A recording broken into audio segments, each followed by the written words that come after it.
বাঙালির জবান এক, আমিনুল ইসলাম বুলবুলের বিসিবির জবানও এক। আবারও সেটা প্রমাণ করলেন বিসিবি। আইসিসির প্রতিনিধি দল বাংলাদেশে এসেছে, অনেকটা গড়িমসি বাংলাদেশকে বোঝানোর চেষ্টা করেছে ভারতের সর্বোচ্চ নিরাপত্তা নিশ্চিত করা হবে ক্রিকেটারদের। তবে তাতে মন গলছে না বিসিবির, কেননা সেখানে শুধুমাত্র বাংলাদেশের ক্রিকেটার নিরাপত্তাটাই বিষয় নয়।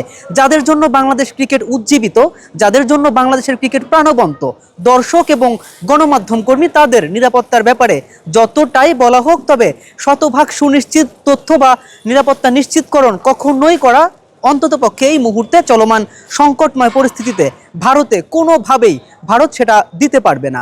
যার দরুন এবারে অন্ততপক্ষে বিসিবি আবারও সাফ জানিয়ে দিয়েছে, হচ্ছে না ভারতে যাওয়া বাংলাদেশের বিশ্বকাপ খেলতে। প্রয়োজনে বিশ্বকাপ তারা খেলবে না, প্রয়োজনে অন্যত্র কোথাও সরিয়ে নিতে হবে বিশ্বকাপের ভেন্যু। সেটা যে কোনো জায়গায় হতে পারে, শ্রীলঙ্কা অথবা সংযুক্ত আরব আমিরাত। বিসিবির ভাষ্য কিন্তু এক, সেই একই কথা, বাঙালির জবান এক। তবে ইতিমধ্যে আইসিসি চেষ্টা করেছে বাংলাদেশকে অনেকভাবে বোঝানোর, আর বিসিবির ক্ষেত্রে যেটা করা হয়েছে আবারও খুব ভালো মতো করে বুঝিয়ে দেওয়া হয়েছে যে ভারতে বাংলাদেশের নিরাপত্তার শঙ্কা, এমনকি আইসিসির তদন্ত যে ব্যাপারগুলো ইতিমধ্যে স্পষ্ট, তাই প্রশ্নই আসে না এই মুহূর্তে ভারতে গিয়ে ক্রিকেট খেলার। এই ধরুন এই যে রেশারেশি, সেটা কিন্তু সীমাবদ্ধ থাকেনি শুধুমাত্র সিনিয়র দলের মধ্যে। আজকে যে আন্ডার-19 ওয়ার্ল্ড কাপ হলো, সেখানে বাংলাদেশের ক্যাপ্টেনের সঙ্গে ভারতের ক্যাপ্টেন কিন্তু সাক্ষাৎ পর্যন্ত করেনি।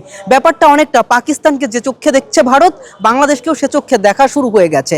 আর যার দরুন রাজনীতি, ক্রিকেটের রাজনীতি কখনোই ভালো কিছু বয়ে আনবে না, এবং সেটা আনেও নি।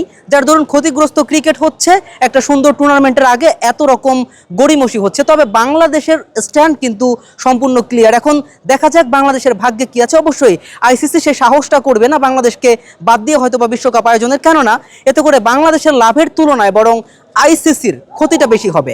আমি যদি একটু ক্লিয়ার করি, বাংলাদেশের যে অর্থবিত্তের একটা ব্যাপার থাকে, বাংলাদেশ 2027 পর্যন্ত চুক্তিবদ্ধ। অতএব বাংলাদেশের আর্থিকভাবে তত বেশি ক্ষতি হওয়ার সম্ভাবনা কিন্তু কম, যেহেতু 2027 পর্যন্ত অর্থ চুক্তিটা এই 27-এরই অন্তর্ভুক্ত। আর তাই বাংলাদেশের যে ক্ষতিটা হবে সেটা হচ্ছে একটা বিশ্বকাপ থেকে বাংলাদেশের ক্রিকেটারের, অথবা একটা বিশ্বমঞ্চে বাংলাদেশ হয়তো বা নিজেদের পতাকা ওড়াতে ব্যর্থ হবে। তবে আইসিসির বাংলাদেশ এশিয়ার মধ্যে অন্যতম বৃহত্তর ক্রিকেট ফ্যান বেজ কিন্তু বাংলাদেশে। তাই আইসিসি কোনোভাবেই চাইবে না এই বৃহত্তর জাতি, এই বৃহত্তর গোষ্ঠীর বাইরে গিয়ে তারা হচ্ছে একটা বিশ্বকাপের মতো টুর্নামেন্ট আয়োজন করতে। এতে করে অবশ্যই ক্রিকেট মান ক্ষুণ্ণ হবে, ক্রিকেটের জনপ্রিয়তাই বরং হ্রাস পাবে। বাংলাদেশের চেয়ে নিঃসন্দেহে বলা চলে ক্ষতিগ্রস্তের দিক থেকে বেশি ক্ষতিগ্রস্ত হবে আইসিসি।